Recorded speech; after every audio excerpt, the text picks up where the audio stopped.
Hi students, good morning all of you. Welcome to the today's class. So students, in our previous class we discussing lot of information related to the western deserts. So students, this is the right time to recall the yesterday class. Okay, it helps to you. Once again we have to glance our previous class. What are all those things we discussing or discussed in our previous classes. Okay, so related to the western deserts we discussing lot of things. We understood lot of information. So in the desert places it's formed by the loose sands. It's formed by the loose sands. It's this loose sands creating sand dunes. So this sand dunes it's moved from one place to another place. So it's moving with the strong winds. When the strong winds blow now, so the sand dunes also moving with that hair from one place to another place. So this time the sand dunes are moving from one place to another place. Now it's keep changing in shapes and sizes. Okay. So and in these places the forms a small wet patch of fertile land called an oasis. So the fertile land, small wet patch of fertile land called an oasis. So next, surrounding of this oasis, so many villages situated. So because of the in the oasis the water is available now. So for this water availability, the peoples are living surround this oasis. So these peoples growing bajra, maize, jowar and gram and other crops growing around or surrounding oasis. So here in the desert regions the dead and plum trees are grown. Dead and plum trees are grown. So these are all things we discussing in our previous class. So surround this oasis land is very fertile. Okay. So these are all informations we understood in our previous class. Okay students. So in this session we have to talk about the Thar deserts. Okay. I write this. In this session we have to talk about the great Indian desert, the Thar desert. Okay, the Thar desert. The Thar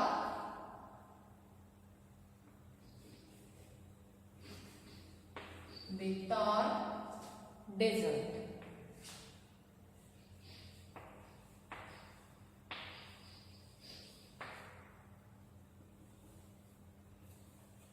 The Thar desert.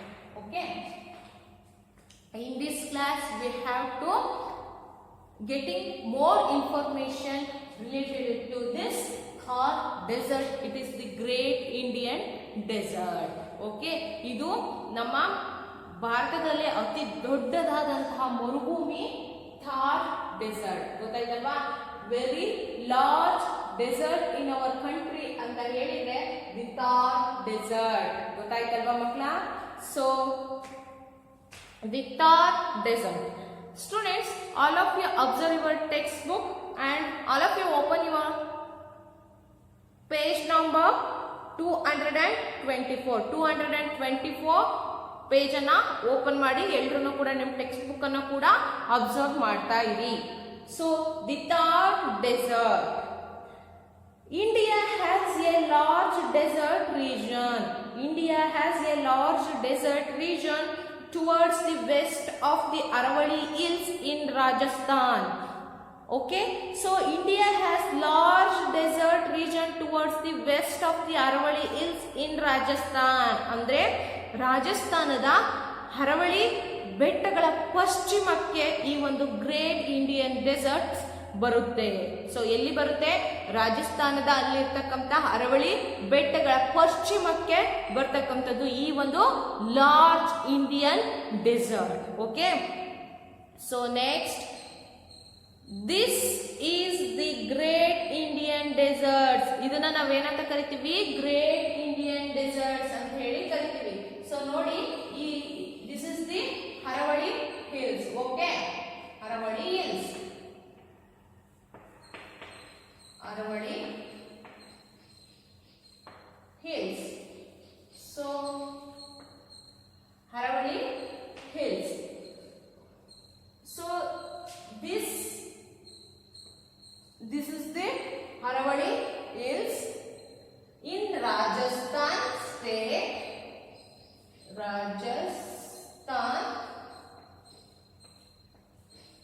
Rajasthan state alva. So Rajasthan state alli Aravalli ಬೆಟ್ಟಗಳ ಪಶ್ಚಿಮಕ್ಕೆ ಅಂದ್ರೆ west side, in the west side. ಅಂದ್ರೆ Rajasthan state ಅಲ್ಲಿ ಯಾವುದು? ಅರವಳಿ ಬೆಟ್ಟಗಳ ಪಶ್ಚಿಮಕ್ಕೆ ಯಾವುದು ಬರುತ್ತೆ? ದಿ ಗ್ರೇಟ್ ಇಂಡಿಯನ್ ಡೆಸರ್ಟ್, ಅಂದ್ರೆ large desert. Okay, large desert ನಮಗೆ ಏನಾಗುತ್ತೆ? ಅವೈಲಬಲ್ ಆಗುತ್ತೆ, ಅಂದ್ರೆ ಅಲ್ಲಿ ಲೊಕೇಟ್ ಆಗಿದೆ. So also known as the Thar desert. ಈ great Indian desert, large desert ಅಂತ ಏನ್ ಹೇಳ್ತೀವೋ, ಸೊ ಅದನ್ನ ನಾವು ಏನಂತ ಕರಿತೀವಿ? ಥಾರ್ ಡೆಸರ್ಟ್ ಅಂತ ಹೇಳಿ ಕರಿತೀವಿ. ಈಗ ಹೇಳಿದ್ವಲ್ವಾ, ನಾವು ರಾಜಸ್ಥಾನ ಸ್ಟೇಟ್ ಅಲ್ಲಿ ಈ ಅರವಳಿ ಬೆಟ್ಟಗಳ ಪಶ್ಚಿಮಕ್ಕೆ ಬರ್ತಕ್ಕಂಥದ್ದು ಯಾವುದು? ಈ ಒಂದು ಡೆಸರ್ಟ್. ಯಾವುದು? ಥಾರ್ ಡೆಸರ್ಟ್. ಈ ಥಾರ್ ಡೆಸರ್ಟ್ ಅನ್ನ ನಾವೇನಂತ ಕರಿತೀವಿ? ಈ ಥಾರ್ ಡೆಸರ್ಟ್ ಅನ್ನೇ ನಾವು ಲಾರ್ಜ್ ಡೆಸರ್ಟ್ ಅಂತ ಕರಿತೀವಿ, ಅಥವಾ ದಿ ಗ್ರೇಟ್ ಡೆಸರ್ಟ್ ಅಂತ ಕೂಡ, great Indian desert, great Indian desert ಅಂತ ಹೇಳಿ ಕೂಡ ಕರಿತೀವಿ. ಸೊ ಇವಾಗ ಗೊತ್ತಾಯ್ತಲ್ವಾ? ರಾಜಸ್ಥಾನದ ಅರವಳಿ ಬೆಟ್ಟಗಳ ಪಶ್ಚಿಮಕ್ಕೆ ಬರ್ತಕ್ಕಂಥದ್ದೇ the Thar desert. So this Thar desert we know as the great Indian desert are the great large desert. ಗೊತ್ತಾಯ್ತಲ್ವಾ? ದೊಡ್ಡದಾಗಿರ್ತಕ್ಕಂಥ ಒಂದು ಬೃಹತ್ ಆಕಾರದ ಒಂದು ಡೆಸರ್ಟ್ ಅಂತ ಹೇಳಿ, ದೊಡ್ಡ ಮರುಭೂಮಿ ಅಂತ ಹೇಳಿ ಕರೀತಕ್ಕಂಥದ್ದು ಯಾವುದು? ಥಾರ್ ಡೆಸರ್ಟ್. ಇಲ್ಲಿ ದಿ ಗ್ರೇಟ್ ಇಂಡಿಯನ್ ಡೆಸರ್ಟ್ ಅಂದ್ರೆ ಯಾವುದು? ಈ Thar desert. The Thar desert ಅನ್ನೇ ನಾವು ಏನಂತ ಕರಿತೀವಿ? ಗ್ರೇಟ್ ಇಂಡಿಯನ್ ಡೆಸರ್ಟ್ ಅಂತ ಹೇಳಿ ಕೂಡ ಕರಿತೀವಿ ಮಕ್ಕಳ. So next, it's located towards the west of the northern plains. ಈ ನಾರ್ಥರ್ನ್ ಪ್ಲೈನ್ಸ್ ನ ಪಶ್ಚಿಮಕ್ಕೆ ಬರ್ತಕ್ಕಂಥದ್ದು ಯಾವುದು? ಈ ಥಾರ್ ಡೆಸರ್ಟ್ಸ್ ಅಂದ್ರೆ ಲೊಕೇಟೆಡ್ ಆಗಿರ್ತಕ್ಕಂಥದ್ದು. So it stretches from the Rann of Kutch in Gujarat to the borders of Haryana.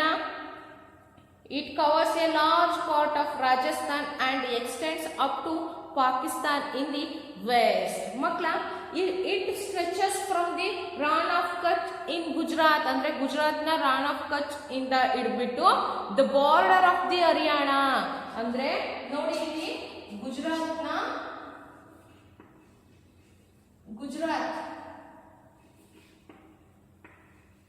ಈ ಗುಜರಾತ್ ಇಂದ ಗುಜರಾತ್ನ Rann of Kutch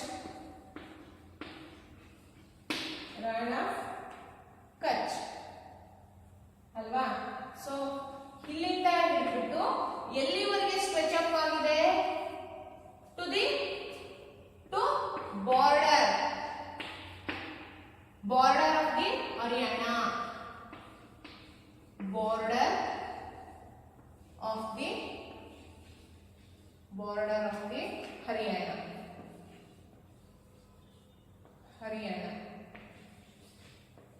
border of the Haryana. ಗೊತ್ತಾಯ್ತಲ್ವಾ? ನೋಡಿ, ಗುಜರಾತ್ನ ರಾನ್ ಆಫ್ ಕಚ್ ಇಂದ ಹಿಡಿದ್ಬಿಟ್ಟು ಬಾರ್ಡರ್ ಆಫ್ ದಿ ಹರಿಯಾಣ ವರ್ಗು ಕೂಡ ಯಾವ್ದಾಗಿದೆ, ಈ ಒಂದು ಟಾರ್ ಡೆಸರ್ಟ್ ಸ್ಟ್ರೆಚ್ ಅಪ್ ಆಗಿದೆ. ಇಟ್ ಸ್ಟ್ರೆಚಸ್ ಫ್ರಮ್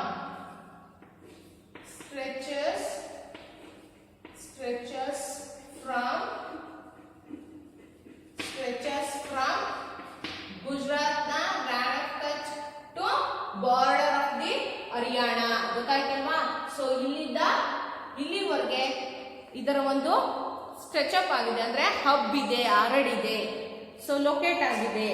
ಸೊ ಅದೇ ರೀತಿ it covers a large part of Rajasthan and extends up to Pakistan in the west. ಅಂದ್ರೆ it covers a large parts of Rajasthan, ಅಂದ್ರೆ ರಾಜಸ್ಥಾನ್ ಸ್ಟೇಟ್ ಅನ್ನ ಇಲ್ಲಿ ಹೇಳಿದೆ. ಸೊ ಈ ರಾಜಸ್ಥಾನ್ ಸ್ಟೇಟ್ ಅನ್ನ ಏನಾಗಿದೆ, ಕಂಪ್ಲೀಟ್ ಆಗಿ ಕವರ್ಸ್, ಅಂದ್ರೆ ಲಾರ್ಜ್ ಪಾರ್ಟ್. ಈ ರಾಜಸ್ಥಾನ್ ಸ್ಟೇಟ್ ಅಲ್ಲಿ ಲಾರ್ಜ್ ಪಾರ್ಟ್ ಅಂದ್ರೆ ಅತಿ ಹೆಚ್ಚು ಭೂಪ್ರದೇಶವನ್ನ ಈ ಒಂದು ಥಾರ್ ಡೆಸರ್ಟ್ ಏನ್ ಮಾಡಿದೆ, ಕವರ್ ಮಾಡಿದೆ. ಯಾವ್ದನ್ನ? ರಾಜಸ್ಥಾನ್ ಸ್ಟೇಟ್ಸ್ ಫುಲ್ ಕವರ್ ಆಗಿದೆ. ಸೊ ಕವರ್ ಆಗ್ಬಿಟ್ಟು it's moves in the west side ಅಲ್ಲಿ ಬರ್ತಕ್ಕಂತ ಪಾಕಿಸ್ತಾನ ಕೂಡ ಏನಾಗಿದೆ, ಎಂಟರ್ ಆಗಿದೆ. ಏನಾಗಿದೆ? It covers are it's extends up to Pakistan. ಪಾಕಿಸ್ತಾನವರೆಗೂ ಕೂಡ ಏನಾಗಿದೆ, ಹಬ್ ಇದೆ ಪಾಕಿಸ್ತಾನ್. ಓಕೆ, ಪಾಕಿಸ್ತಾನವರೆಗೂ ಕೂಡ ಏನಾಗಿದೆ, ಹಬ್ ಇದೆ. ಎಲ್ಲಿ? ಪಶ್ಚಿಮದ ಪಾಕಿಸ್ತಾನದಲ್ಲೂ ಕೂಡ ಇದು ತಲುಪಿದೆ. ಯಾವುದು? ಈ ಥಾರ್ ಡೆಸರ್ಟ್ಸ್. ಗೊತ್ತಾಯ್ತಲ್ವಾ ನಿಮ್ಗೆ? ಸೊ ಈ ಥಾರ್ ಡೆಸರ್ಟ್ ಯಾವ ರೀತಿ ಸ್ಟ್ರೆಚ್ ಅಪ್ ಆಗಿದೆ, ಎಲ್ಲೆಲ್ಲಿ ಹೋಗಿದೆ ಅಂದ್ರೆ ಗುಜರಾತ್ನ ರಾನ್ ಆಫ್ ಕಚ್ ಇಂದ border of the Haryana state ನ ಬಾರ್ಡರ್ ವರೆಗೂ ಕೂಡ ಸ್ಟ್ರೆಚ್ ಅಪ್ ಆಗಿದೆ. ಅದೇ ರೀತಿ ಈ ಒಂದು ರಾಜಸ್ಥಾನ್ ಸ್ಟೇಟ್ ಅನ್ನ ಮೇಜರ್ ಆಗಿ ಫುಲ್ ರಾಜಸ್ಥಾನ್ ಸ್ಟೇಟ್ ಕಂಪ್ಲೀಟ್ ಆಗಿ ಲಾರ್ಜ್ ಪಾರ್ಟ್ ಅಲ್ಲಿ, ಅಂದ್ರೆ ಅತಿ ಹೆಚ್ಚು ರಾಜಸ್ಥಾನದ ಪ್ರದೇಶವನ್ನ ಈ ಒಂದು ಥಾರ್ ಡೆಸರ್ಟ್ಸ್ ಕವರ್ ಮಾಡ್ಕೊಂಡ್ಬಿಟ್ಟು ವೆಸ್ಟ್ ಅಂದ್ರೆ ಪಶ್ಚಿಮಕ್ಕೆ ಬರ್ತಕ್ಕಂಥ ಪಾಕಿಸ್ತಾನವರೆಗೂ ಕೂಡ ಏನಾಗಿದೆ, ಎಕ್ಸ್ಟೆಂಡ್ ಆಗಿದೆ. ಏನಾಗಿದೆ? It's extended. ಓಕೆ, ಎಕ್ಸ್ಟೆಂಡ್ ಆಗಿದೆ.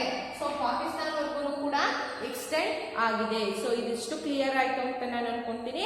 So it covers about 2,59,000 square kilometres area. ಅಂದ್ರೆ ಎಷ್ಟು? 2,59,000 ಚದುರ ಕಿಲೋಮೀಟರ್. ಸ್ಕ್ವೇರ್ ಕಿಲೋಮೀಟರ್, ಚದುರ ಕಿಲೋಮೀಟರ್. ಗೊತ್ತಾಯ್ತಲ್ವಾ? ಸೊ 2,59,000 ಚದುರ ಕಿಲೋಮೀಟರ್ಸ್ ಭೂಪ್ರದೇಶವನ್ನ ಈ ಒಂದು ಥಾರ್ ಡೆಸರ್ಟ್ ಏನ್ ಮಾಡಿದೆ, ಕವರ್ ಮಾಡಿದೆ, ಆಕ್ಯುಪೈ ಮಾಡಿದೆ. ಸೊ ಗೊತ್ತಾಯ್ತಲ್ವಾ ಮಕ್ಕಳ? Next climate. ಇದಿಷ್ಟು ಕೂಡ ನಮ್ಮ ಥಾರ್ ಡೆಸರ್ಟ್ಗೆ ಸಂಬಂಧಪಟ್ಟಿದ್ದು. ಸೊ ಅದು ಯಾವ ದಿಕ್ಕಿಗೆ ಬರುತ್ತೆ, ಸೊ ಯಾವ ಯಾವ ಪ್ರದೇಶಗಳಲ್ಲೆಲ್ಲ ಹಬ್ಬಿದೆ, ಎಷ್ಟು ಕಿಲೋಮೀಟರ್ ಭೂಪ್ರದೇಶವನ್ನ ಆಕ್ಯುಪೈ ಮಾಡಿದೆ ಅನ್ನೋದನ್ನ ನಾವು ಈ ಒಂದು ಥಾರ್ ಡೆಸರ್ಟ್ ಅಲ್ಲಿ ತಿಳ್ಕೊಂಡಿದೀವಿ. Next climate. In the deserts places which type of climate is there? Now we have to getting the information related to climate in the Thar desert or the Great Indian Desert. Okay, so ನಿಮಗೆ ಇದಿಷ್ಟು ಅರ್ಥ ಆಯ್ತಲ್ವಾ? So climate ಯಾವ ರೀತಿ ಇದೆ, ಈ ಒಂದು Thar desert ಅಲ್ಲಿ ಕ್ಲೈಮೇಟ್ ಯಾವ ರೀತಿ ಇದೆ ಅನ್ನೋದನ್ನ ನಾವು ನೋಡೋಣ ಮಕ್ಕಳ. ಸೊ ಕ್ಲೈಮೇಟ್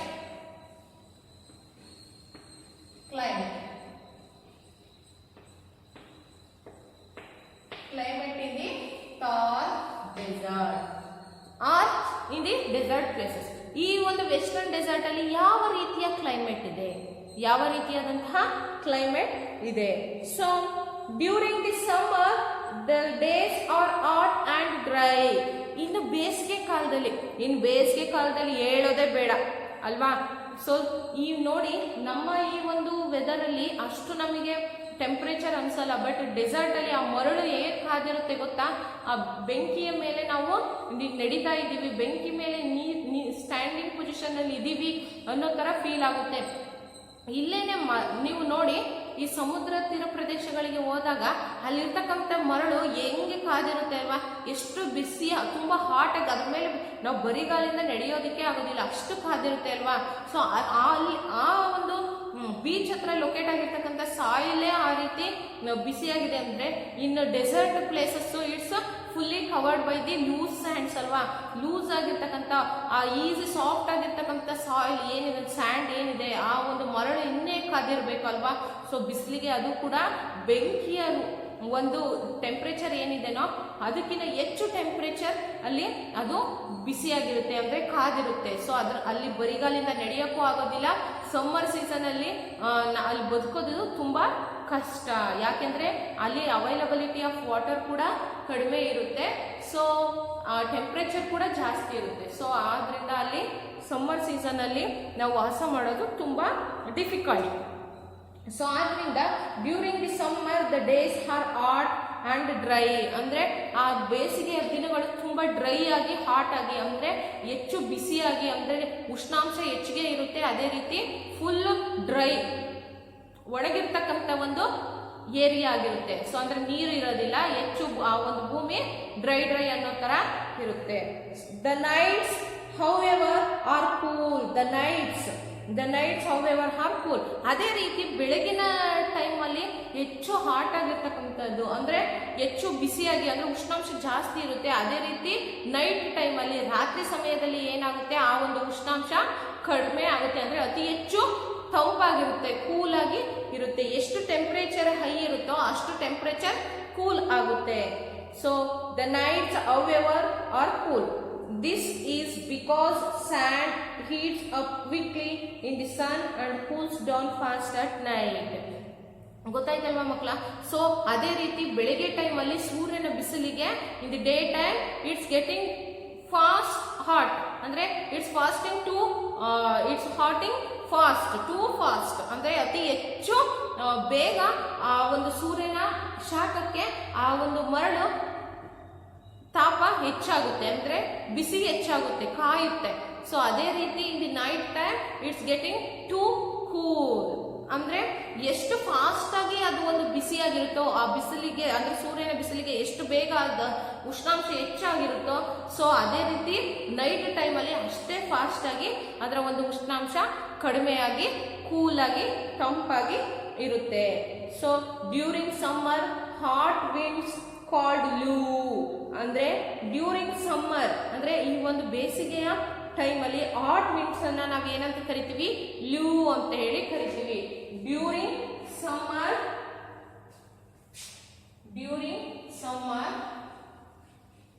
ಅಲ್ವಾ, during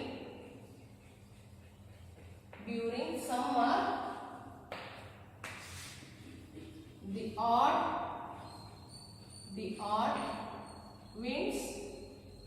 the odd winds called Lu. ಗೊತ್ತಾಯ್ತಲ್ವಾ.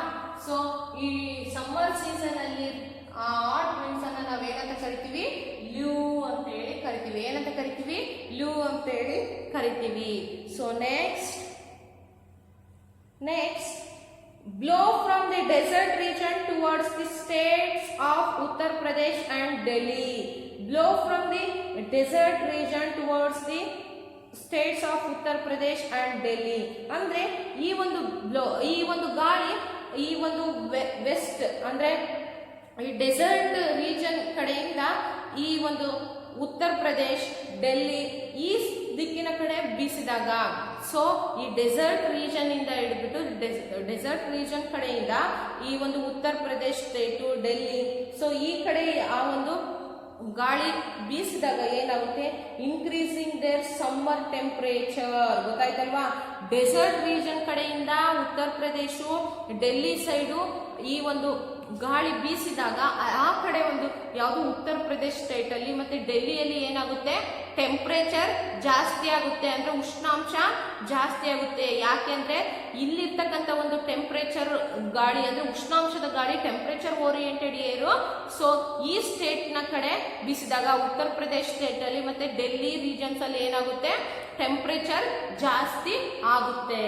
ಸೊ ಅದೇ ರೀತಿ ಇನ್ winter the days are pleasant, but the night become very cold. So in the winter days are pleasant, but the night become very cold. ಅಂದ್ರೆ ಈ ಒಂದು winter season ಅಲ್ಲಿ days R pleasant ಅಂದ್ರೆ ಈ ಒಂದು ಚಳಿಗಾಲದಲ್ಲಿ ಡೆಸರ್ಟ್ ರೀಜನ್ ಅಲ್ಲಿ morning time ಅಂದ್ರೆ ದಿನದಲ್ಲಿ ಬೆಳಗಿನ ಟೈಮ್ ಏನಾಗಿರುತ್ತೆ, ಇಟ್ಸ್ ಪ್ಲೆಸೆಂಟ್ ಅಂದ್ರೆ ಆಹ್ಲಾದಕರವಾಗಿರುತ್ತೆ, ಅಂದ್ರೆ ತುಂಬಾ ತಂಪಾಗಿ ಇರುತ್ತೆ, ಕೂಲ್ ಆಗಿ ಇರುತ್ತೆ. But the nights becomes very cold ಅಂದ್ರೆ ಮಾರ್ನಿಂಗ್ ಟೈಮ್ ಅಲ್ಲಿ ಹಾಯಾಗಿ ಒಂದು ಮೀಡಿಯಂ ಕೋಲ್ಡ್ನೆಸ್ ಇರುತ್ತೆ.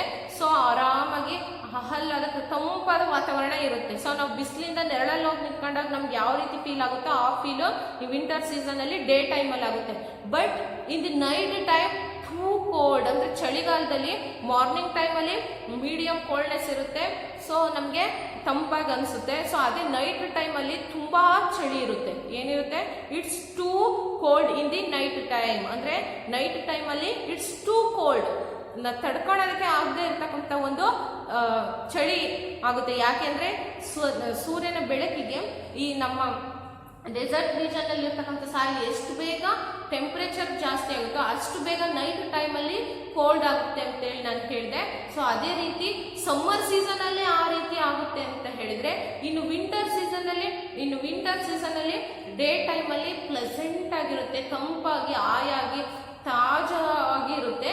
ಸೊ ಅದೇ ರೀತಿ ನೈಟ್ ಟೈಮ್ ಅಲ್ಲಿ ತುಂಬಾ ಚಳಿ, ತಡ್ಕೊಳ್ಳೋಕೆ ಆಗದಂತಹ ಚಳಿ. ಯಾಕೆಂದ್ರೆ ನೋಡಿ ಸಮ್ಮರ್ ಅಲ್ಲಿ ತಂಪಾಗಿರುತ್ತೆ ಅಂತ ಹೇಳಿದೆ. ಸೊ ಈ ಒಂದು ತಂಪು ಅಂದ್ರೆ ಈ ಕೋಲ್ಡ್ನೆಸ್ ಟೂ ಕೋಲ್ಡ್ ಆಗಿರುತ್ತೆ, ಅಂದ್ರೆ ಅತಿ ಹೆಚ್ಚು ಕೋಲ್ಡ್ ಆದ್ರೆ ಏನಾಗುತ್ತೆ, ನಮಗೆ ಪ್ರತಿಯೊಂದು ಕೂಡ ತುಂಬಾ ಮೀಡಿಯಂ ಅಲ್ಲಿ ಇದ್ರೇನೆ ನಮ್ಗೆ ಫೀಲ್ ಮಾಡೋದಕ್ಕೆ ಆಗೋದು. ಇಲ್ಲಾಂದ್ರೆ ಯಾವುದೇ ಒಂದು ಕೂಡ ಹೆಚ್ಚು ಆಯ್ತು ಅಂದ್ರೆ ನಮ್ಗೆ ತುಂಬಾ ಡಿಫಿಕಲ್ಟ್ ಆಗುತ್ತೆ. ಸೊ ವಿಂಟರ್ ಸೀಸನ್ ಅಲ್ಲಿ ನಮ್ಗೆ ಏನಾಗುತ್ತೆ, ಚಳಿ ತುಂಬಾ ಹಾಗೆ ಓವರ್ ಕೋಲ್ಡ್ ಆಗುತ್ತೆ. ಎಲ್ಲಿ, ಈ ಒಂದು ಡೆಸರ್ಟ್ ರೀಜನ್ ಅಲ್ಲಿ, ಅಂದ್ರೆ ಯಾವುದು, ಥಾರ್ ಡೆಸರ್ಟ್ ಅಲ್ಲಿ. ಸೊ ಥಾರ್ ಡೆಸರ್ಟ್ ನಲ್ಲಿ ಇರ್ತಕ್ಕಂಥ ಕ್ಲೈಮೇಟ್ ರಿಲೇಟೆಡ್ ಇನ್ಫಾರ್ಮೇಶನ್ ನಾವು ಇವತ್ತಿನ ಕ್ಲಾಸ್ ಅಲ್ಲಿ ತಿಳ್ಕೊಂಡಿದ್ದೀವಿ ಮಕ್ಕಳ. So in the next session remaining of this lesson we will discussing. All of you put small mark in front of this word cold. Okay, thank you.